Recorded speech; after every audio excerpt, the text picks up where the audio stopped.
Hey basketball guys, we have news. Let's go to more Los Angeles Lakers news, but first don't forget to subscribe to the channel and leave your like. The Lakers tied the series with the Minnesota Timberwolves at 1-1 and will now have 2 games away from Los Angeles, and the Lakers will need to win to open up an advantage and decide the classification playing at home.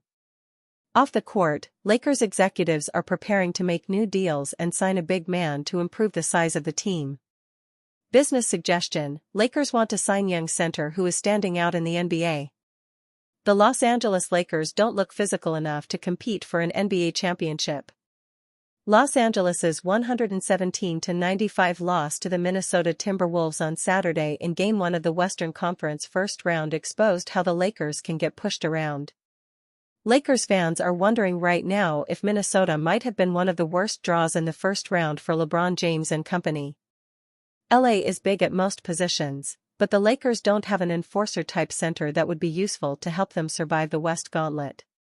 Jackson Hayes is a good lob threat offensively, but he's not a good rebounder and lacks the strength to wrestle with the West's stronger centers like Nikola Jokic, Ivica Zubac, Naz Reid, and others. The Lakers knew they were ill-equipped at the center position after the Mark Williams trade gone wrong, but they assumed they were talented enough with LeBron and Luka Doncic at the head of the snake, and that lacking a sturdy five-man wouldn't matter. That might have been an overestimation. Even if LA survives the first round and figures out a way to combat Minnesota's unrelenting physicality, the Lakers are probably going to get out-muscled in a later round, which will lead GM Rob Pelinka to bring in a powerful center this summer via trade or free agency. It was rumored back in February that Pelinka was trying to get Detroit Pistons center Jalen Duren before the deadline, and that makes sense. Duren is exactly who the Lakers need right now but don't have. Duren might be available for the taking this summer, meaning that Pelinka could be waiting in the wings to pursue once again. The Pistons are set up to have a lot of cap space and their offseason is difficult to predict. Duren has a team option for $6.5 million next season before becoming a free agent in the summer of 2026. You have to think Detroit would pick up his option and retain him, but if they go all in on a few massive signings, Kevin Durant, who knows which team options they will prioritize as they figure out cap space. Detroit has another enforcer big man, Isaiah Stewart, under contract through 2027-28, so the Pistons might consider Duren expendable. If so, Pelinka should swoop in and acquire the 21-year-old. What Lakers duo must do to bounce Timberwolves? It still wasn't their best outing, but the Los Angeles Lakers did bounce back after a Game 1 blowout to even up their first-round series with the Minnesota Timberwolves. Los Angeles roared out of the gate in Game 2, but Minnesota ran much of the second half but could not close the gap enough to threaten the game. A win is a win, and Luka Doncic and LeBron James guided the Lakers to that much-needed win. Of course, the job is not nearly complete, and while it was still a choppy game for the Lakers all around, 2 games in, Doncic knows even more about what it will take to overtake the Timberwolves and send them home in the next 5 games. J.J. Redick called for a higher dose of physicality heading into Game 2, an element the Lakers did not produce in Game 1. Redick got what he wanted, and it certainly affected the game in LA's favor despite the contrast of the first and second halves. There's no question that Doncic has stepped up offensively in his first 2 playoff games, scoring a combined 68 points, 31 in Game 2, and he seems to be having his way with defenders for the most part. As for James, while he's been good, he hasn't been more than that. He's likely trying to save energy in round 1 for when he will need it most as the playoffs progress. Or, he's letting Luka carry more of the load, allowing him to ramp up and get hot. The postseason is long, and the better Luka is, the better the Lakers will be. When it comes to the duo of LeBron and Luka, scoring and playmaking are only part of what will make them and Los Angeles successful. As it stands with their first-round opponent, Doncic is more than aware of what he and James must bring to the table to get past Anthony Edwards and company. Following the Game 2 win, Doncic spoke about that as the Lakers prepare to head to Minnesota. Obviously, not to panic. But it's me and LeBron. As leaders of the team, we gotta keep the team together. Going into Minnesota, it's going to be a war. The fans are going to be cheering like crazy. No matter what, we can't panic. It's up to me and Bron to keep the team together. On the road again. It will be war, Luka has that right. The Timberwolves left Hollywood with the best-case scenario other than a 2-game lead, a split. The Target Center will be loud, as was evident in last year's playoffs when Ant-Man led Minnesota into the conference finals. The Lakers, though, are about to step into territory that stumbled them throughout the regular season, playing on the road. While one of the best home teams this season, the Lakers were not very good away from Crypto.com Arena. They were 19-22 on the road yet still managed to clinch the third seed in the West. As they visit the Timberwolves, LA will have to forget their road woes on the plane and start from scratch. That said, Luka and LeBron know this, not to mention that Luka sent Minnesota home in last year's conference finals, so he knows how to win in that environment. JJ Redick applauds brilliant Lakers star who helped LeBron James and Luka Doncic, played like a warrior. JJ Redick had a lot of positive things to say about how one of his teammates who put on a very strong performance to help the Lakers win.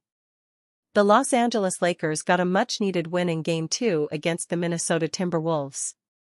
After an upset in Game 1, the Lakers needed to get the win to keep the series going. Luka Doncic had a record-setting night, thanks to a great performance with 31 points.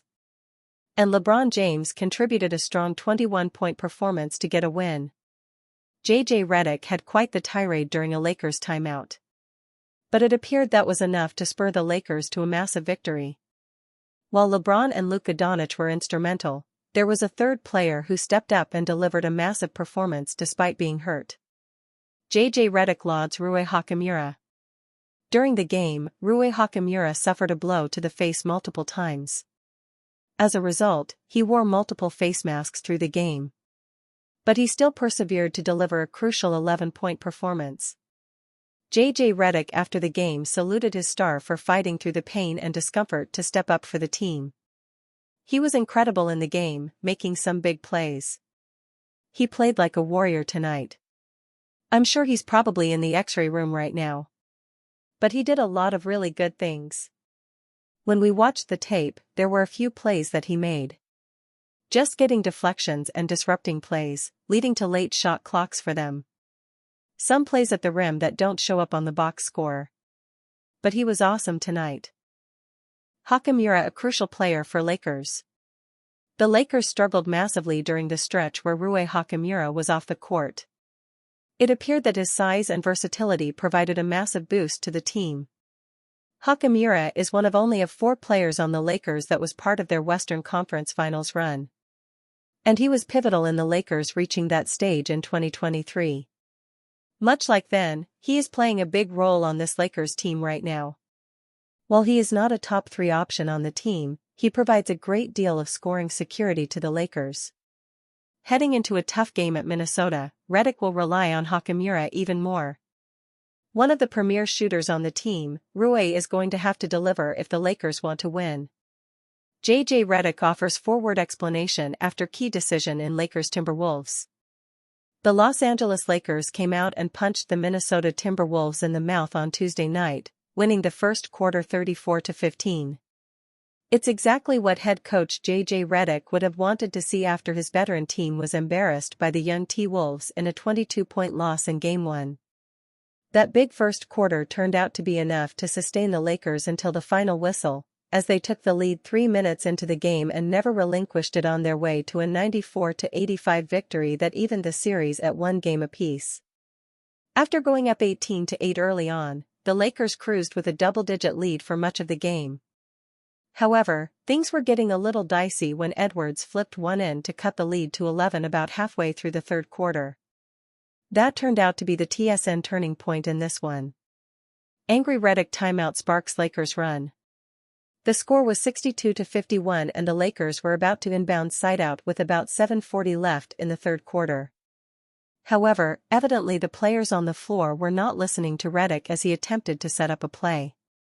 This led to an incensed Redick calling timeout and marched onto the floor in a big, expletive-laden circle before returning to the bench. After the game, Redick was asked about the frustration he showed during that animated timeout break. Redick downplayed the mini tirade. Not frustration. Just coaching. I think when we were organized and in the right spots we ran some good stuff and frankly, I thought we missed some open threes. So I mean other than just a couple of disorganized plays we played good offense tonight. It seems Redick's coaching in that moment was just the kick in the pants the Lakers needed to get their heads back in it. They promptly went on a 14-3 run directly after that timeout to juice the lead up above 20 and make it a comfortable finish. LA was outscored 20-13 in a sloppy fourth quarter, but they'd already done the legwork by then. LeBron James continued to struggle shooting the ball, though he still contributed 21 points, 11 rebounds, and 7 assists on the night. Luka Magic was on full display as Doncic went for 31 points, 12 rebounds, and 9 dimes. Austin Reeves and Rui Hachimura also chipped 16 and 11 points, respectively. Meanwhile, the Timberwolves got absolutely nothing out of anyone not named Edwards or Randle. Those two combined for 52 points on 49% shooting while the rest of the team went 11-for-40 for 33 points. JJ Redick and the Lakers will look to retake home court advantage with a second straight win on Friday night in Game 3.